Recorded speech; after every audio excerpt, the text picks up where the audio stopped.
Hello বন্ধুরা, আজ আমরা যাচ্ছি গুড় আনতে, কারণ আজ হলো মকর সংক্রান্তি। আর আগের বারে আমরা যতটুকু গুড় এনেছিলাম পুরোটাই শেষ হয়ে গেছে, তাই ঝটপট নিনজা হয়ে গেলাম, কারণ বাইরে পড়েছে প্রচন্ড ঠান্ডা। আর এইদিকে দেখো পিঠের কাজ ফুল দমে এগোচ্ছে, কারণ এসে তো আমার খেতেও হবে। তো চলো এদিকে পিঠেগুলো রেডিও গাড়া, আমরা গিয়ে গুড়টা ঝটপট নিয়ে আসি। বোতল নিয়ে ঝটপট বসে বললাম বাইকের পিছনে, আর চলে এলাম সোজা আমরা এই এখানে না, এখানে না।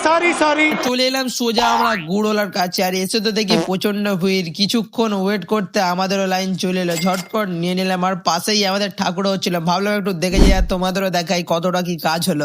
আর এসে তো আমি পুরো অবাক, কারণ আরো অনেক নতুন নতুন ঠাকুর হয়েছে, নতুন নতুন স্টাইলে, আর সবগুলোই বড় বড় ঠাকুর। আর এখনকার যেটা ভাইরাল ট্রেন্ডিং টপিক মানে বাচ্চা স্টাইলের ঠাকুর, ওটাও হয়েছে। এই দেখো, যাকে বলা যায় কিউট বাচ্চা সরস্বতী। আর এই হলো আমাদের ঠাকুর। আর এবার রং করলে আরো ভালো লাগবে, কারণ মাটির কাজ পুরোপুরি ভাবে মোটামুটি কমপ্লিট হয়ে গেছে। আর রং করলে এবার আরো ভালো লাগবে। আর ফাইনাল লুক দেখার জন্য আমি তো খুবই এক্সাইটেড। আর বাচ্চা ঠাকুরটার ফাইনালি কেমন হয় তোমাদের দেখানোর পুরোপুরি ভাবে আমি চেষ্টা করব। তারপর বেরিয়ে পড়লাম আমরা বাড়ির দিকে, কারণ বাড়িতে গিয়ে আমাকে আবার বেরোতেও হবে। আর বাড়িতে এসে তো দেখি আমার বাবা আবার পিঠে বানাতে বসে পড়েছে। আর আজকে ব্লগটা আমরা এখানে শেষ করছি, দেখাবে খুব তাড়াতাড়ি আরো একটা নিউ ব্লগে। ততক্ষণের জন্য টাটা।